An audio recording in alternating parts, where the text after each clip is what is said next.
Veja bem, todo o universo está repleto do conceito de minha majestade, ou seja, todo o universo sabe a grandeza de Deus. No fundo, todo o universo sabe. Existem aquelas pessoas que não querem aceitar, mas elas sabem que existe um ser supremo maior. E essa grandeza, saber que Deus é grande, que Deus é majestoso, que Deus é maravilhoso, isso enfraquece um pouco o nosso amor. Isso enfraquece um pouco. Por que enfraquece? Porque faz com que a gente, exatamente isso, porque a gente veja essa majestade como uma fonte de vantagem. Por exemplo, quando você está no seu trabalho, em algum ambiente, e você conhece alguém que tem muito poder na sociedade, que é um político, isso é muito comum no nosso país. Conhece alguém, sabe que esse alguém tem muito poder na sociedade, que é prefeito, que é governador, que é... a mente, automaticamente, a pessoa, opa, posso me dar bem aí, poxa, eu sou um amigo do governador, posso conseguir isso, o melhor das suas intenções, mas sempre vai ter um desejo, poxa, eu sou um amigo do governador, eu vou poder ter facilitações para fazer mais caridade no meu órgão de caridade. Pode ser uma coisa positiva, mas ainda assim você começa a despertar um interesse maior. O que aquela pessoa tem a me oferecer. Então, conhecer a grandeza da majestade de Cristo, de Deus, enfraquece um pouco esse amor. Por isso que a grandeza de Krishna precisa ser abandonada pelo devoto. O devoto que desenvolve amor puro por Deus é aquele devoto que desenvolve intimidade com Deus. Desenvolve intimidade. O serviço devocional é exatamente para desenvolver intimidade com Deus. Porque se a gente sempre achar que Deus está lá em cima, que Ele é maioral, que Ele é... Isso contamina esse amor. E a gente precisa entender quem é essa pessoa. Você só consegue desenvolver intimidade quando você conhece a pessoa. Existem filosofias hoje que dizem que Deus não é uma pessoa. Existe também essa filosofia. Que Deus não é uma pessoa. Eu acho isso incompreensível. Completamente incompreensível. Porque a maior grandeza de cada entidade divina é que ela é única. É sua personalidade. Existiram milhares de pessoas antes de nós aqui. Existirão milhares de pessoas depois. E nenhuma é igual a outra. Elas têm uma personalidade única. Única. Então, tudo isso, toda essa profundidade de ter uma personalidade única, está na criação, mas não está no Criador. Isso é ilógico. Eu acho que vida espiritual também é lógica, também é raciocínio. Então, a gente achar que algo que não tem personalidade criou um monte de coisa que tem personalidade me parece meio estranho. Inclusive tem livros, que eu já li um livro uma vez que trata desse tipo de filosofia, no qual ele diz que Deus é algo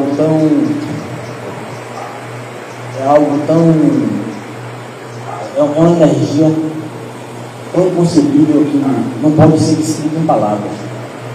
Esse livro tinha 340 páginas.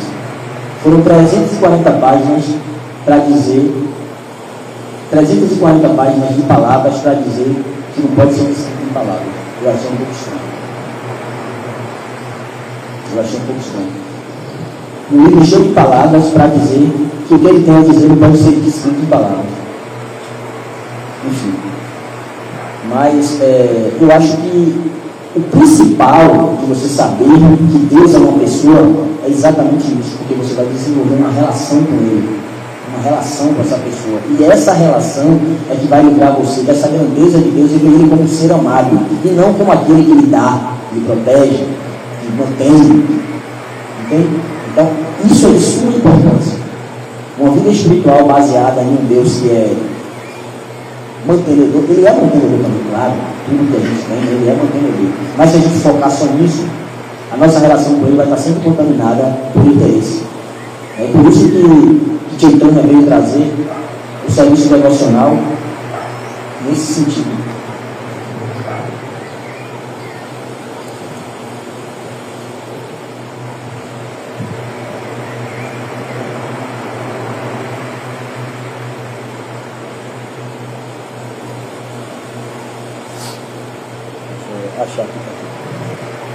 Repetindo, todo o universo está repleto do conceito de minha majestade, mas o amor enfraquecido por esse senso de majestade não me satisfaz.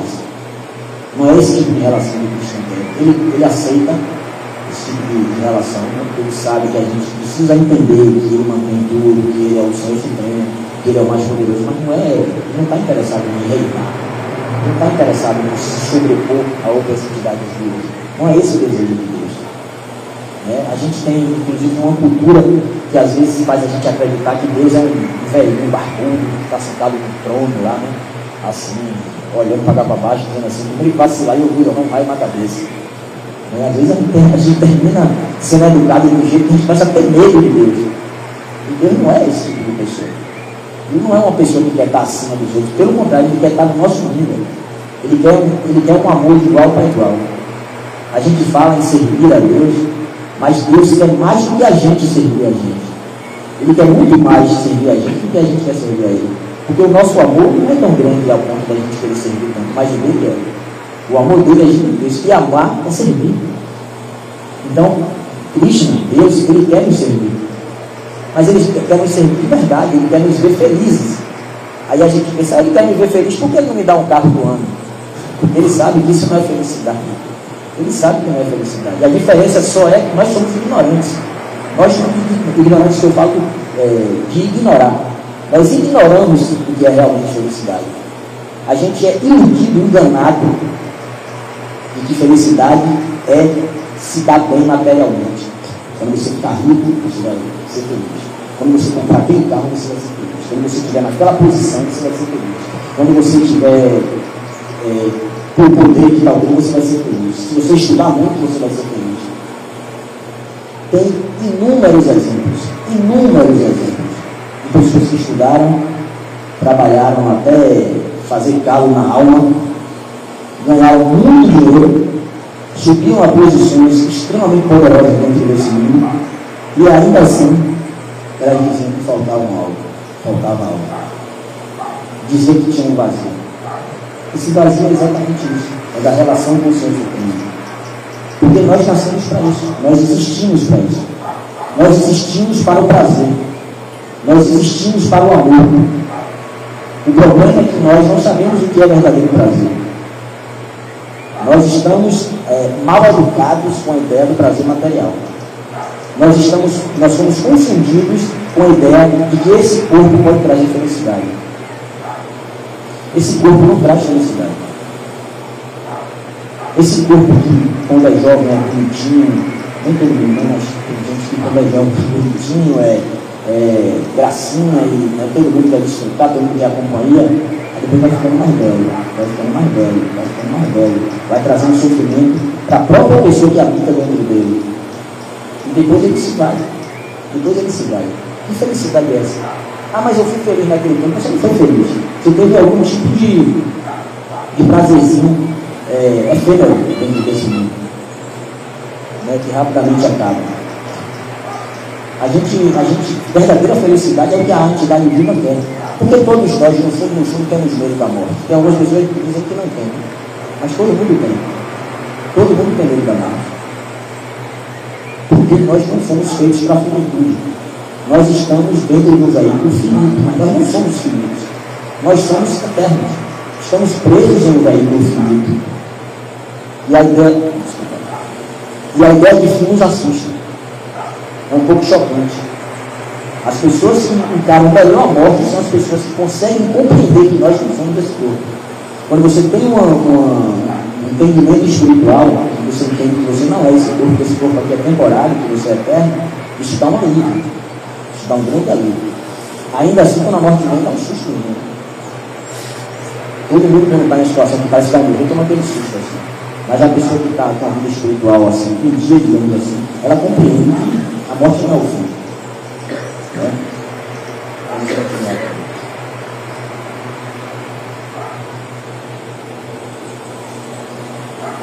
Se alguém me considera o Senhor Supremo e se considera subordinado, não me torno subalterno a seu amor, nem pode tal amor me controlar. É exatamente isso que eu acabei de falar. Se alguém me considera o Senhor Supremo e se considera subordinado, não me torno subalterno a seu amor, nem pode tal amor me controlar. Correspondo com meu devoto segundo a doçura transcendental na qual ele me adora. Esse é o meu comportamento natural. Recompenso meus devotos proporcionalmente à maneira como eles se rendem a mim. Todos seguem meu caminho sobre todos os aspectos. No final das contas, todos seguem o caminho de Cristo. Querendo ou não querendo. Querendo ou não querendo. Porque existe um caminho traçado. O caminho traçado para a entidade viva que aceitou se relacionar com Deus e ter uma relação é um. E o caminho daquele que não aceitou também já existe esse caminho. Então, a pessoa está seguindo o caminho que Cristo não passou, de qualquer jeito. De qualquer forma, a pessoa está seguindo. Entende? Então, assim, não é melhor a gente ser consciente e seguir o caminho que traga, que venha trazer o nosso lugar espiritual. Usa uma expressão que eu gosto muito, ele diz assim, que a gente precisa aprender a buscar o nosso auto-interesse, o nosso auto-interesse real. A gente acha que o nosso auto-interesse está nesse mundo, né? Está na matéria, mas não está. Não está na matéria. A gente é enganado constantemente. A gente constantemente faz coisas que fazem mal a nós mesmos. A gente age contra o nosso próprio interesse, o nosso auto-interesse. Qual é? O nosso auto-interesse verdadeiro, qual é? Quer ver? Vamos fazer um teste aqui. Alguém aqui quer ser infeliz? Por favor, levante a mão. Ninguém quer ser infeliz. Todo mundo quer ser feliz. Todo mundo quer ser feliz. O que difere de um para o outro aqui é o conceito de felicidade. É o conceito que difere. Como eu falei, ignorância. A gente ignora o que é verdadeira felicidade. A gente vai batendo cabeça a vida inteira. Eu acho que agora se eu conseguir, eu vou ser feliz. Aí consegue, não é. Aí não, mas se eu casar com ela, eu vou ser feliz. Aí casa, aí não é. Aí não, mas se eu comprar aquela casa, eu vou ser feliz. Aí não é. Mas se eu conseguir receber a tal promoção do meu trabalho, eu vou ganhar mais, aí eu vou conseguir ser feliz. Aí não é. Aí fica assim, adivinhando. A vida toda tentando adivinhar o que é que vai realmente trazer felicidade para nós. É por isso que o próprio Senhor Supremo vem a esse mundo e tenta trazer a fórmula para essa felicidade que a gente tanto busca. Por quê? O que é que ele precisa para ele se dar o trabalho de vir a esse mundo e trazer essa fórmula da felicidade? Ele vem porque ele nos ama. Mesmo no mundo onde existem pessoas que se recusam a aceitar que ele existe. Tem pessoas que estão numa plataforma de disputa material tão pesada que elas não aceitam nenhuma autoridade em cima delas. Elas não aceitam nenhuma autoridade em cima delas. Elas confundem a autoridade de Deus com a autoridade mundana. A autoridade de Deus não machuca, não se submete. A autoridade de Deus, ela não maltrata. Como a gente vê nesse mundo, a gente tem exemplos desse mundo. Se você der muita, como se fala, se você der muita ousadia a alguém, se você der muita autoridade a alguém, essa pessoa termina me machucando. Aí esse trauma faz as pessoas acharem que Deus é assim, mas não tem nada a ver. Não tem nada a ver, essa crença é totalmente errada. Deus diz aqui, querendo ou não, por isso que ele fala que todos, querendo ou não, seguem o caminho dele. Querendo ou não querendo aceitar a autoridade de Deus, todo mundo tem que aceitar. Porque todo mundo está sujeito às leis da natureza. E quem é o legislador dessas leis? Todo mundo está sujeito às leis da natureza. E uma delas, quando eu falo leis da natureza, não estou falando nem essas mais simples que a gente está acostumado, como a lei da gravidade, como assim, respirar, que o fogo queima, que todas essas coisas que a gente sabe, fisicamente falando. Eu falo da lei principal da natureza, que é a lei do karma. Eu não acredito em Deus, mas você vai ter que passar pela lei do karma do mesmo jeito, que você acreditando ou não. O que você plantou, você vai ter que colher. Então, que liberdade é essa que essas pessoas alegam ter?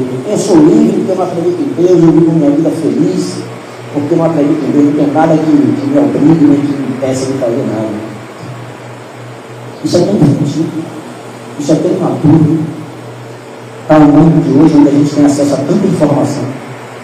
Hoje em dia a gente tem acesso a tanta informação. Você entra na internet e você tem acesso a escrituras que antigamente só estavam restritas a uma região do planeta.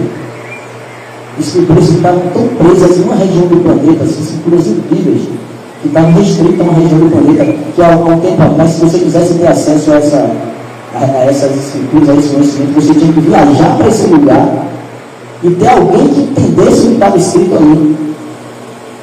Não só naquela língua, entendesse aquela língua, como te explicasse o que é que ele estava querendo dizer com aquelas palavras. Mas hoje você vai na internet e você acha tudo isso.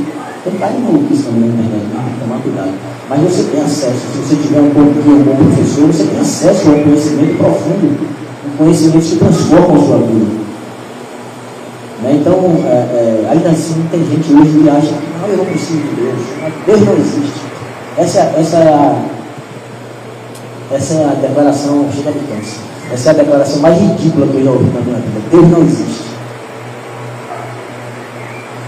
Raciocínio comigo. Para você não pensar que isso é uma arrogância de uma pessoa, porque essa pessoa tem um processo religioso, vocês podem pensar, ele está falando isso que é religião. Não. Vamos deixar a religião de lado. E é como eu disse, eu me considero uma pessoa religiosa. O processo da consciência de Cristo não é uma religião. O processo da consciência de Cristo é um processo de autorrealização, um processo de autoconhecimento. Entender quem somos nós, quem é Deus, o que é esse mundo e como nós nos relacionamos com ele. Esse é o processo. Então vamos estudar de uma maneira mais filosófica. A pessoa diz: Deus não existe. Deus não existe. Geralmente as pessoas que falam isso se baseiam em filosofia. Né? Aquilo que eu falei, pega a filosofia pela metade, aí fala que a filosofia só ocidental, e baseado naquilo ali que não sei quem falou, que não sei quem disse, que aí formou um negócio lá e disse que Deus não existe. Aí eu te pergunto, a pessoa que disse que Deus existe, que Deus não existe, qual é a certeza que ela tem? Qual a certeza que ela tem que Deus não existe? Porque uma pessoa, para saber de tudo, ela tem que ser onisciente.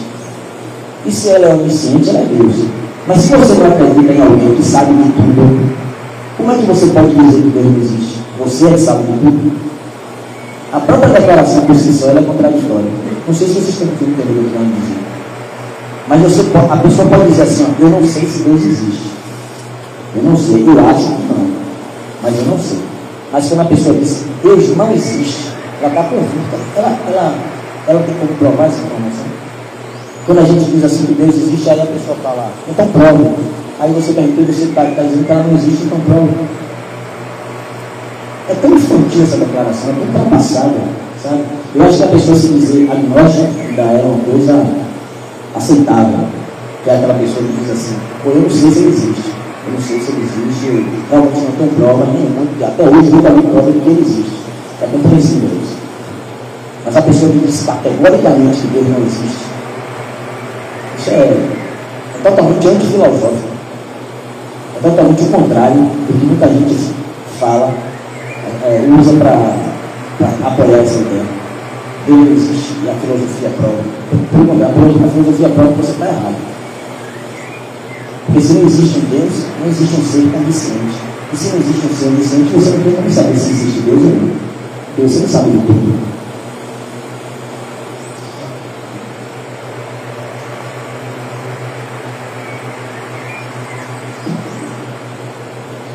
Voltando aqui, né?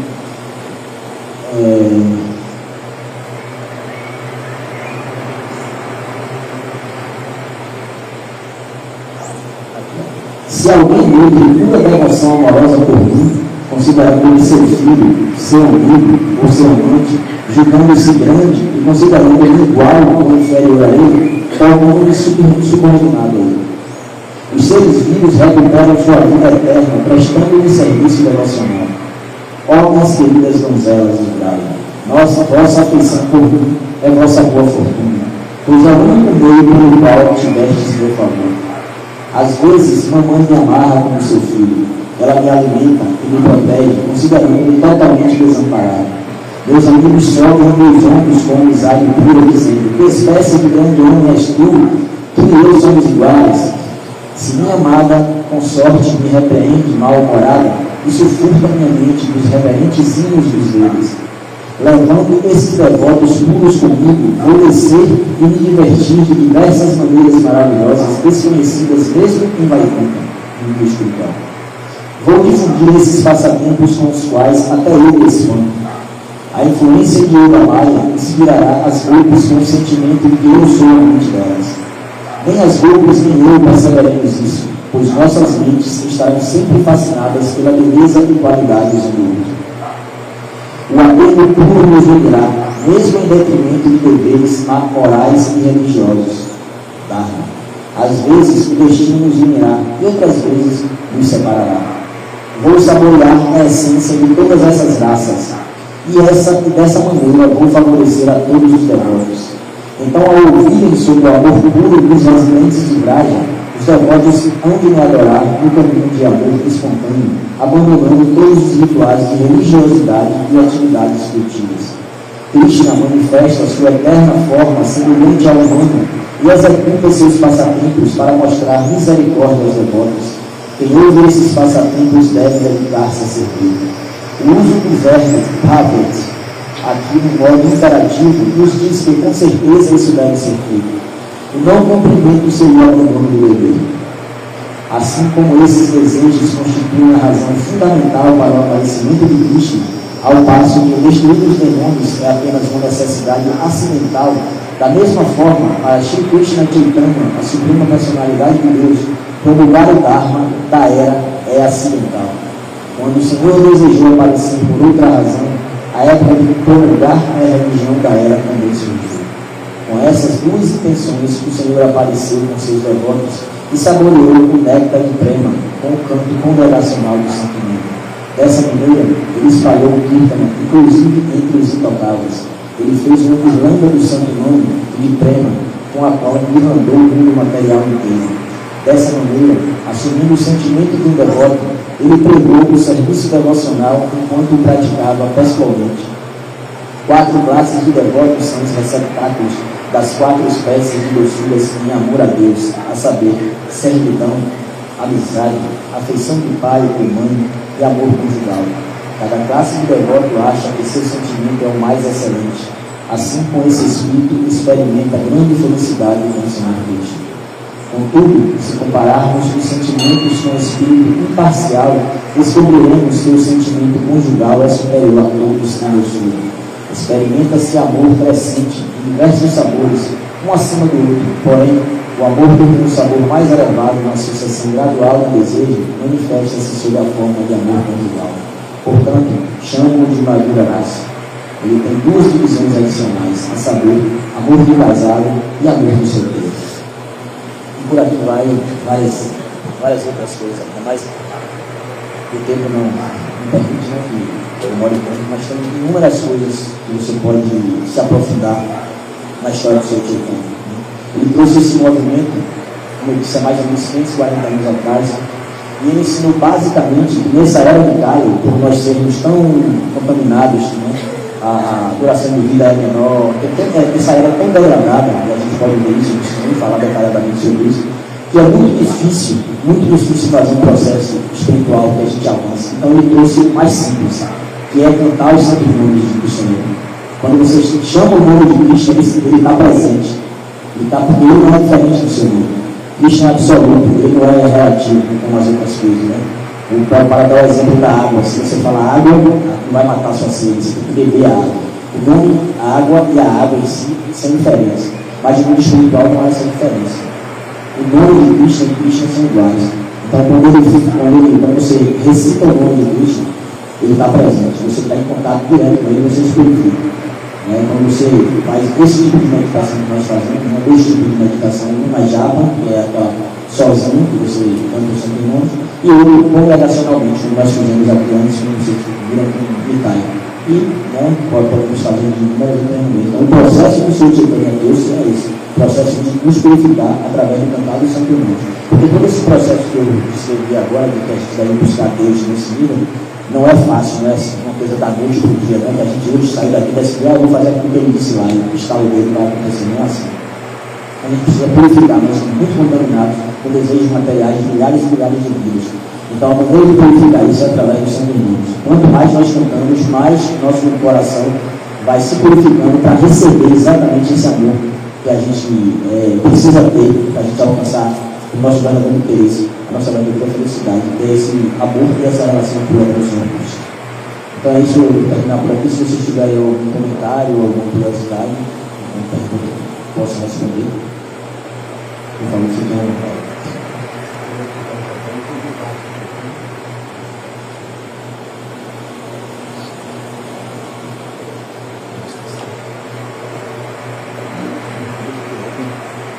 Não, fica perdido. Eu sempre perco, já sentei em cima, já.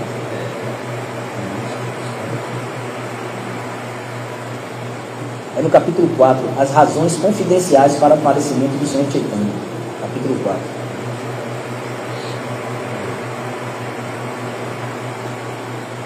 Aqui eu li alguns versos, né? Mas tem vários outros antes e tem muitos depois. Aqui eu li alguns que eu acho que era mais relevante. É isso. Então, se vocês tiverem alguém com pergunta ou comentário, reclamação, vocês vão comentar aí. Pergunta, comentário. Por favor. Já que eu cheguei agora, eu peguei já uma coisa interessante. Quando o senhor falou que a palavra água significa que vai matar sempre, que chuveiro de água. Isso aí eu achei super tocante, né? Eu nunca tinha parado para avaliar isso. As coisas dentro desse mundo material são assim. As coisas, elas são diferentes do seu nome. Né? Mas quando a gente fala de coisas espirituais, é diferente. As coisas espirituais, elas são absolutas. Elas não têm diferença entre o objeto e o nome ao qual esse objeto é nomeado. Então, Krishna, quando você fala Krishna, ele está presente no seu sentimento. Não é só uma palavra, Krishna. Esse Mahamantra, repita por favor, que está escrito ali no nosso sobre, vamos lá. Hare Krishna, Krishna Krishna, Hare Hare, Hare Rama, Rama Rama, Hare Hare. Quando você recita esses santos nomes, Krishna se faz presente. Ah, mas eu não vi. Aí não tem Krishna. Aí é culpa da gente, que não está purificado completamente para poder ver isso. Essa prática, ela é real. Se você faz durante anos e anos e anos da sua vida, se a gente coloca em prática isso na nossa vida, muito tempo você vai começando a ver as mudanças. Você consegue ver as mudanças no seu coração. Você consegue desenvolver uma relação com Cristo. Isso é real. Isso não é uma crença. Isso não é uma superstição. Isso é real. Eu sei que eu estou falando aqui, né? A gente pode não acreditar, mas experimente fazer isso. Vocês não vão perder nada se vocês acharem que não é bom, então parem. Não está perdendo nada com isso. Mas experimente. Quando eu cheguei nesse movimento, eu tenho 51 anos. E quando eu cheguei nesse movimento, eu tinha 15. E eu era uma pessoa completamente diferente da pessoa que eu sou hoje. Mas completamente diferente mesmo. Era uma pessoa que eu não sei nem como foi do violão, eu não suportava. Jovem, 15 anos, uma mentalidade totalmente revolucionária. Acho que todo mundo já ouviu falar de punk aqui. Eu era punk. Então, eu estava no movimento punk e assim, a coisa que eu mais desconfiava na minha vida era de religião.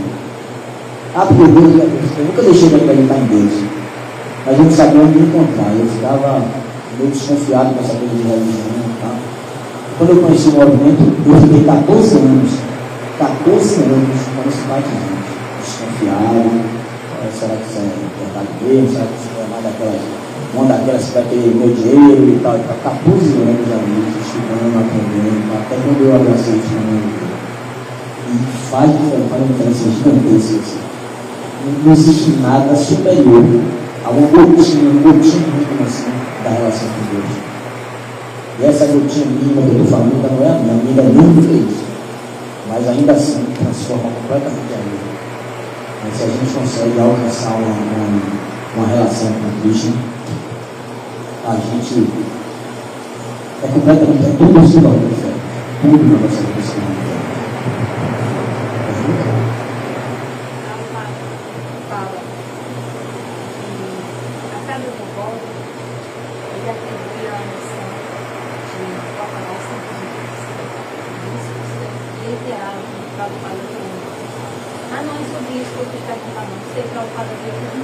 Eu queria perguntar outra coisa. O senhor falou que Chaitanya, ele visa explicar a natureza do devoto. E que a principal devota era a Dayana. Eu queria que o senhor falasse aqui dessa papel conversa quem era a Dayana. Vamos lá. Isso é bem complexo para as pessoas não conhecem. Porque Srimati Radharani é o eterno amor de Cristo. O eterno amor de Cristo. A gente está acostumado na nossa cultura a saber que Deus é homem e só. Mas não é bem assim. Deus é homem, mas também Deus é mulher. Mulher é um ser sagrado. Mulher dá a luz, né? Mulher traz um aspecto para a criação dos filhos que o homem sozinho não consegue. Tem gente, mas tem homem que cria filho sozinho. Tem. Mas não é uma coisa que tivesse uma mulher. Não é uma coisa. Existem aspectos que o capítulo da Maria Maria, que Krishna fala das qualidades femininas, né, da energia feminina, das qualidades que a mulher tem. Krishna fala isso diretamente em Bhagavad Gita. Não é preparado, ele fala diretamente isso. E ele se manifesta também como mulher com essas qualidades. Ele se manifesta como mulher para experimentar esse intercâmbio de amor. E essa manifestação, como vocês viram aqui no Papai que fala que o amor superior conjugal. Né? Então, Krishna se manifesta como Srimati Radharani, que é sua eterna consorte. Não sei se vocês já viram um quadro de Krishna, que tem Krishna e tem uma mulher do lado dele, aquela é Srimati Radharani. Mas o que as escrituras descrevem do amor de Srimati Radharani por Krishna é algo assim emocionante. É divino, é algo realmente divino, um nível de amor que a gente não, assim, que é difícil até conceber, que a gente precisa, como eu disse, simplificar um pouco mais com o passar do tempo para poder entender. Eu estou falando isso com base no que eu estava dizendo, né, da minha experiência própria, assim, que eu via falando sobre Radha e Krishna, o amor de Radha por Krishna, o amor de Krishna por Radha. Eu via sempre nos passamentos falando sobre isso, eu achava interessante, legal. Mas à medida que o tempo vai passando, que você vai simplificando mais, você começa a ver coisas que você não enxergava antes. Você começa a ver uma grandeza nesse amor, que assim, que às vezes te leva até as lágrimas. Um nível de amor assim que, como eu falei, é emocionante, é difícil até de expressar assim. Então, Srimati Radharani é essa pessoa, é a eterna, que a gente costuma dizer, é a eterna consorte de Cristo, é a eterna companheira de Cristo. E a gente, tanto que tem regiões da Índia, por exemplo, no Vrindavan, onde Krishna viveu, a gente costuma, você já deve ter ouvido, costuma se cumprimentar uns aos outros aqui como Haribol, Hare Krishna, Haribol. Nessa região as pessoas se cumprimentam falando Radhe Radhe, Radhe Radhe, nome de Radharani. Porque amar a Radharani, você agrada a Krishna. Porque se você é bom com alguém que eu amo, automaticamente você me ama Krishna. Então eu digo que Srimati Radharani é assim, é a pessoa que nos permite chegar perto de Cristo. Para a gente alcançar Cristo, a gente precisa agradar Srimati Radharani. Todo o serviço devocional que nós fazemos, tudo que nós fazemos, a gente faz para Srimati Radharani. E ela é que nos abençoa com a presença de Cristo. Ela que permite ou não. E inclusive uma coisa que a gente aprende é que, por exemplo, vocês que vieram aqui hoje a primeira vez, que eu estou bem grande também, as pessoas que vieram aqui a primeira vez, vocês são convidados de Srimati Radharani. Quem vem no tempo a primeira vez, quem vem ter acesso ao Cristo, quem vem ter acesso aos conhecimentos de Cristo, é convidado dela, Srimati Radharani.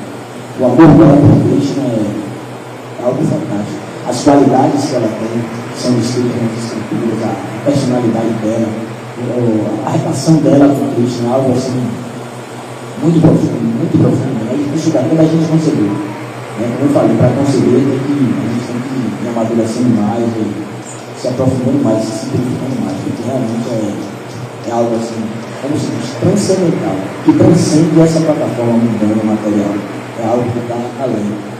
A gente, para alcançar essas coisas, a gente também tem que conceber. A gente tem que cada vez mais procurar ir transcendendo da matéria para que a gente consiga compreender as coisas que estão além da matéria. Então, isso é importante que a gente realmente se purifique, né, que a gente entender isso. É para o nosso próprio bem, como eu falei, se a gente quer fazer diferente, pode fazer. São vidas e vidas que a gente vai passar, batendo cabeça, até a gente chegar um momento que vê que não tem outro jeito. Que o jeito é voltar para Deus. E a gente vai chegar nesse caminho e vai alcançar Deus, que é o que a gente precisa. E é o que é nosso verdadeiro destino. A gente está perdido nessa floresta material. Então é isso, mais alguma pergunta? Por favor.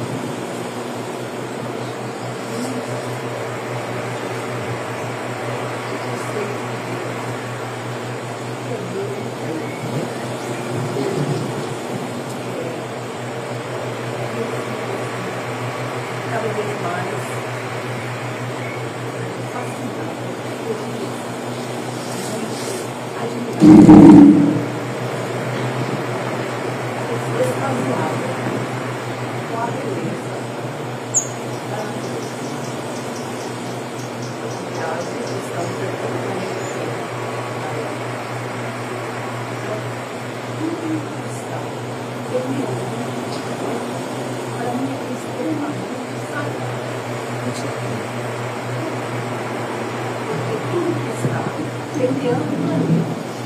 Está dentro cada elemento da natureza representa um outro.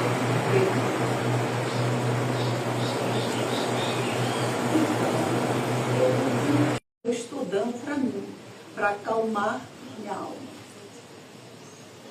Deus seria a união, digamos, demiurgo em termos de pequeno Deus. Deus que pode acalentar um pouco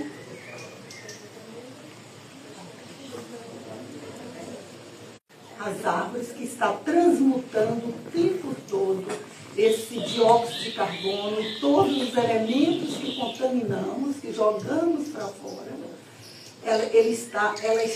Essas árvores estão transmutando o tempo todo. Para quê? Para permitir que os seus filhos permaneçam aqui e que acordem. Então, essa consciência que está dentro de nós, essa consciência, passa por esse entendimento maior do que é a natureza. Então, é isso. Eu não sei como o senhor vê. Eu vejo que a senhora está certíssima. A senhora está certíssima em relação a isso. Tudo que a senhora falou é verdade. Mas existe algo além disso. Porque Deus, Krishna, as escrituras explicam que o Senhor Supremo, esse conceito de Deus que a gente fala, ele tem três aspectos. Ele tem três aspectos importantíssimos. Sendo que um deles é o principal. Mas tem um aspecto que é chamado Brahma Jyoti, que é o aspecto que a senhora acabou de descrever. Esse aspecto que a senhora acabou de descrever é o Brahma Jyoti. A natureza, o oxigênio, as árvores, o céu, todo o processo, essa consciência, todo esse processo material que a senhora acabou de descrever, ele é Deus também. Esse é um dos aspectos que estão nas escrituras. É real, isso é real, Brahma Jyoti. Mas tem um outro aspecto, segundo, que é Paramatma, que é Deus presente no coração de cada entidade viva. No coração de cada entidade viva está presente a pessoa de Deus. Né? E o terceiro aspecto, esse é superior a todos os outros, que é a pessoa de Deus. A pessoa suprema. Porque a senhora é uma pessoa. A senhora tem um aspecto. Esse rapaz aqui é uma pessoa. Ele tem um aspecto pessoal dele. E é muito importante e é único. O da senhora também é único. O dela é único. O dele é único. O de cada um de nós é único. Será que o único que não tem um aspecto único é o Senhor Supremo, Criador de tudo? Ele tem um aspecto único. E esse aspecto dele é inconcebivelmente maravilhoso. Imagine conhecer a pessoa perfeita. Imagine conhecer a pessoa sem defeitos. Imagine conhecer a pessoa que pode exaurir o máximo de amor que pode existir. Uma pessoa que pode exalar o melhor perfume de todos. Uma pessoa que pode ter as mais doces palavras. Uma pessoa que pode ter a maior de todas as inteligências. Uma pessoa que pode ter o nível de amor mais profundo que a gente possa imaginar. Essa pessoa é Deus. Ele é uma pessoa. Entende? Porque tudo que a senhora falou, tudo que a gente fala do Brahma Jyoti, a natureza, tudo isso tudo está restrito ao mundo material. Só que nós não somos só isso. A gente vai muito... As escrituras dizem que o mundo material, a criação material, não estou falando desse universo, os infinitos universos, os infinitos planetas, todo esse universo que é inconcebivelmente gigantesco, que a gente não consegue nem imaginar, é 1/4 da criação de Deus. É só 1/4. 3/4 é espiritual. Imagine o tamanho disso. Entende? Então, assim, é como eu disse, a senhora está certa. Mas a pessoa de Deus é algo assim a ser almejado. A senhora tem amigos. A senhora tem pessoas que a senhora ama, que a senhora se relaciona bem. Imagine poder se relacionar com uma pessoa perfeita. Não é uma novidade, não. A senhora já é amiga íntima dele. A senhora já tem uma relação íntima dele. A gente só está esquecido dessa relação aqui. nesse mundo, porque o mundo material nos confunde. Então, o processo da consciência de Krishna, o processo do avanço espiritual é exatamente a gente recobrar nossa memória e recobrar nossa relação com ele. Então, assim, é isso que eu estou dizendo. A senhora está completamente certa no que a senhora falou. Toda a natureza, tudo isso é importante. Cada detalhe da natureza do mundo é Deus. Deus está presente em cada respiração. Ele está presente em cada folha que cai. Ele está presente em cada inseto que voa na nossa frente. Ele está presente em tudo, em cada gota de chuva. Mas ele não é só isso. Isso é muito restrito ainda. Entende? Ele vai além. Ele vai além. A meta da consciência de Krishna, o que Prabhupada veio trazer para nós, o que Chaitanya veio ensinar, é exatamente alcançar esse patamar. Alcançar esse patamar de nós, na nossa verdadeira identidade, que a gente desconhece. A gente pensa que a gente é... Eu penso que eu sou Jorge. Ele pensa que ele é Diógenes. Ela pensa que ela é Larissa. Mas a gente é algo muito mais profundo. A gente é algo que vai muito além. Uma hora, essa peça que a gente está vivendo agora vai fechar as cortinas e Jorge vai deixar de existir. Mas eu, que interpretei Jorge aqui, não vou deixar de existir. Eu vou continuar, porque eu sou eterno. Mas quem sou eu mesmo? Né? Quem sou eu mesmo? Essa é a meta da consciência de Krishna. É buscar o nosso verdadeiro eu e a nossa verdadeira relação com o nosso amor eterno. O nosso amor principal, assim, que é a pessoa de Deus. Cada um de nós tem uma relação com Deus e cada um de nós tem uma relação conosco. Não é à toa que cada um se encontra nessas vidas e se torna pai, filho, amigo, irmão, né, esposa, marido. Não é à toa. Então, assim, o aspecto Brahma-Jyoti é importante. Ele é muito importante. Mas a gente tem que ir mais longe. Porque o aspecto Brahma-Jyoti não vai satisfazer completamente nossos anseios. O nosso anseio espiritual. O nosso anseio maior, a nossa fome maior existencial. Ele não pode ser satisfeito apenas pelo Brahma-Jyoti. O Brahma-Jyoti é o começo, é um grande passo, é importantíssimo que a pessoa tenha essa consciência. Até porque só essa consciência já traria uma alegria ao mundo, uma paz ao mundo. Imagine se todo mundo conseguisse enxergar Deus em cada coisa, como a senhora explicou. A gente não ia ver guerra, a gente não ia ter devastação de floresta, a gente não ia ver destruição de rios, entende? Porque a gente ia... Enganos. A gente não ia ver isso, porque só por esse aspecto, só ver esse aspecto da natureza material. Imagine se a gente vai mais além, a gente vê Deus no coração de cada irmão, de cada entidade viva, de cada animal, de cada entidade viva a gente visse Deus, já é um passo à frente. Porque imagine, uma pessoa que vê toda a natureza como Deus, ela vai preservar a natureza. Mas imagine se ela preserva a natureza, faz com tudo, mas o vizinho dela, ela maltrata. Aquele colega de trabalho é ruim. Então, quando ela vai para o segundo aspecto, isso já muda. Ela vai ver Deus na natureza, mas vai ver Deus no vizinho. Vai ver Deus naquele colega de trabalho chato. Mesmo ele sendo chato, ele vai dizer, não, ele está ali confuso por causa da natureza material, mas Deus está ali dentro, eu vou com calma, eu vou tratar ele bem. Mas se você vai além disso, da pessoa de Deus, isso daí é o máximo. É o máximo de prazer. Você nunca vai estar sozinho. Você nunca vai ficar sem esperança. Você vai ter um nível de felicidade assim.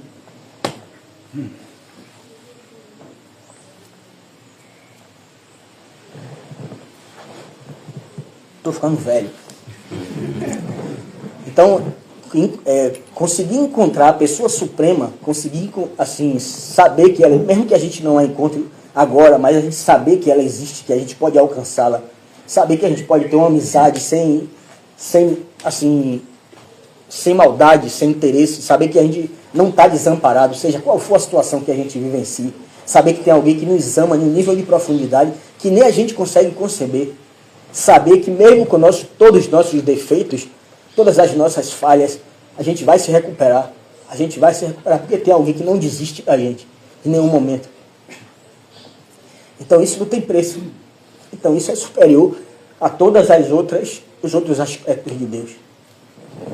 Então, essa infinitude de Deus que o senhor acabou de descrever é uma infinitude. Nós não podemos definir. É tão infinito que precisa, para chegarmos lá, eu acredito, que precisamos encontrar esse ninho, esse demiurgo, esse Deus menor, e fazer uma aliança com ele, profunda, uma aliança profunda. Não precisa não. Com Não precisa com a não. natureza. Não precisa para não. você chegar a esse Deus infinito que o Senhor acabou de descrever. Ele é tão misericordioso que ele dá um caminho mais rápido. Ele se apresenta nas Escrituras, ele diz como ele é. Ele fala, ele se apresenta nas Escrituras, ele diz como ele é. Ele dá o caminho. Uma vez eu dei um exemplo aqui, eu não sei se todos estavam presentes, mas eu dei um exemplo aqui. Aquela menina ali, que está com aquela camisa feia do Vitória ali, é minha filha. Essa aqui, ela é minha filha. E ela, quando era criança, ela adorava o Homem-Aranha. Ela adorava assistir o Homem-Aranha. Às vezes essa menina assistia esse filme 3 vezes no mesmo dia. Ela gostava mesmo desse personagem. Quando ela tinha 7, 8 anos, ela adorava. Meu pai quer assistir. Ela acordava de manhã e diga aí, meu amor, o que você quer fazer? Quero assistir o Homem-Aranha. Eu digo, era todo dia, ela adorava. Aí uma vez ela estava conversando comigo e ela, com curiosidade, falou sobre isso de Deus. Meu pai, mas como é que a gente pode amar Deus? Aí eu falei, conhecendo Ele. Por exemplo, quando você era menor, que você nunca tinha assistido o Homem-Aranha, se alguém dissesse assim, tem um Homem-Aranha, ele é legal, ele é assim, ele é assado, ele é assim, você acha, poxa, você ouvia aquelas informações sobre ele e dizia, rapaz, caramba, que legal, o Homem-Aranha, esse tal de ser Homem-Aranha é legal e tal. Ótimo, você ia receber essa informação. Mas depois que você sentou e assistiu o filme, que você viu quem ele é, o que é que ele faz, quais os aspectos da personalidade dele, como ele se comporta, o que é que ele gosta, o que é que ele não gosta, conhecer ele, conhecer a pessoa dele. Aí você saiu do cinema apaixonada por ele, você queria assistir toda hora. A mesma coisa é Deus. Você só ama uma pessoa quando você o conhece. Enquanto a gente fica abstraindo, filosofando e viajando, criando, a nossa mente vai levar a gente para um monte de coisa, assim, vai criar um monte de coisa, porque a nossa mente é natural, aqui ela cria hipóteses e tal e tal. Mas quando você sabe quem é Deus, é por isso que Krishna fala muito sobre isso, os passatempos. O que são os passatempos? Que na verdade foi trazido como passatempos, mas a palavra é lila, nas escrituras está como lila, que significa, em sânscrito é lila, que significa os afazeres. É conhecer quem é Deus. As escrituras falam quem ele é, o que é que ele faz, que tipo de personalidade ele é. E eu faço um desafio à senhora e a qualquer pessoa. Conheça um pouco sobre Deus, leia sobre ele, aprenda sobre ele, conheça essa personalidade. Se você não gostar, você nunca mais toca nesse livro. Se a senhora não gostar, a senhora nunca mais toca nesse livro. Conheça ele, conheça quem é Krishna, o que é que ele faz, desde o nascimento dele, as coisas que ele fez nesse mundo, o aspecto dele, a personalidade dele, as atitudes dele, as palavras, os momentos em que ele... tudo isso está descrito, tudo isso ficou escrito na história da humanidade, tudo isso está lá, registrado. Se a pessoa olhar e ver claramente que aquilo não foi escrito por alguém que simplesmente quis criar um personagem bonitinho, não é isso, não é isso. E é muito difícil eu conseguir provar falando isso aqui, porque é a mesma coisa de tentar explicar o sabor do mel a alguém que nunca tomou mel. Eu não vou conseguir. A única coisa que eu posso fazer é, tome um pouco desse mel, e depois você me diga se é ruim ou se é bom. Entende? Então, Krishna é assim, ele deu todo o conhecimento sobre ele. Ele explicou, ele está escrito. Você começa, tem uma escritura que nós temos chamada Srimad Bhagavatam, que ela é... Quer dizer, eu falo assim que nós temos, mas não é nossa, né? Nós fomos apenas agraciados com a misericórdia de conhecê-la. Mas é uma escritura antiga que existe na Índia, né? Que foi traduzida por nosso mestre Prabhupada. Ele veio para o Ocidente e trouxe esse conhecimento. Ele traduziu, porque era em sânscrito, e ele traduziu. O Srimad Bhagavatam tem 12 cantos. Esses cantos descrevem exatamente quem é Deus, essa pessoa. E realmente é uma pessoa que você diz assim, não, se existiu essa pessoa, ele é Deus. E se não existiu, quem escreveu uma pessoa assim, só pode ter sido alguém também que não era desse mundo. Porque é alguém que tem um nível de perfeição na sua conduta, até na sua aparência que é descrita. Entende? Então, assim, está tudo ali. A gente não precisa forçar muito, a gente não precisa, sabe? A gente está ali, é só a gente ir lá e ver. E o contato com esses passatempos de que nos transformam, nos tocam. É uma coisa que só a pessoa, quando estiver fazendo, ela vai entender. Quando ela estiver fazendo, ela vai realmente entender. Principalmente quando a pessoa for assim como a senhora, que já tem um nível de avanço, que já entende Deus em toda a natureza, que já tem essa compreensão.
Hare Krishna, Hare Krishna.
Krishna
Jagannath Baladev Subhadra aqui.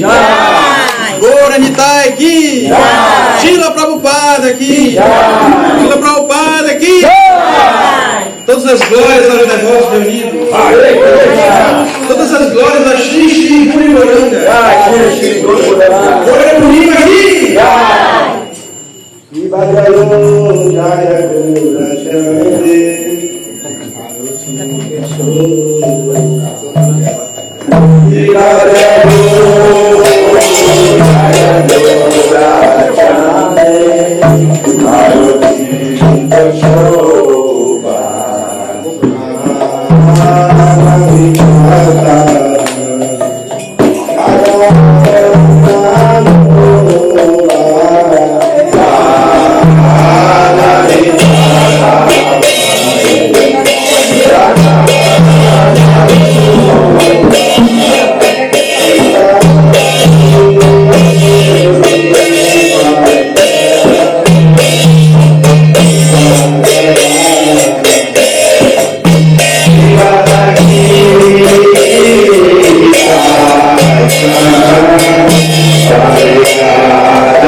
Hare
Padre, Jai Vishnupada Paramahasa Padila Jakachada Shukrasar Sudhina Grasa Bhaktisiddhanta Sarasvati Goswami Maharaj Ki Alerta todos Vaishnava Vida Namah Srila Haridas Thakur Ki esse carro Sri Krishna Chaitanya Prabhu Nityananda Shri Advaita Gadadhara Shri Gautam Gopalaka Vida Ki Shri Radha Krishna Gopala Syama Kunda Radha Kunda Giro Radha Kija Kija Madhura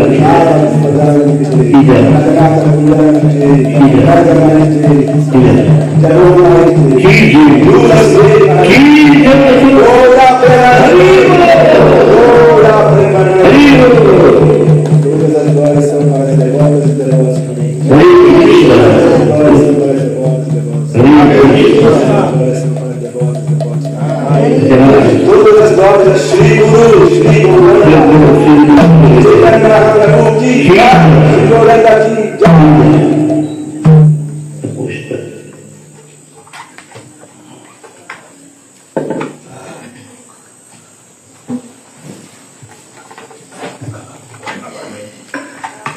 Namaste Narasimhaya Namaste Narasimhaya Namaste Narasimhaya Namaste Narasimhaya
Hare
Bom dia a todos.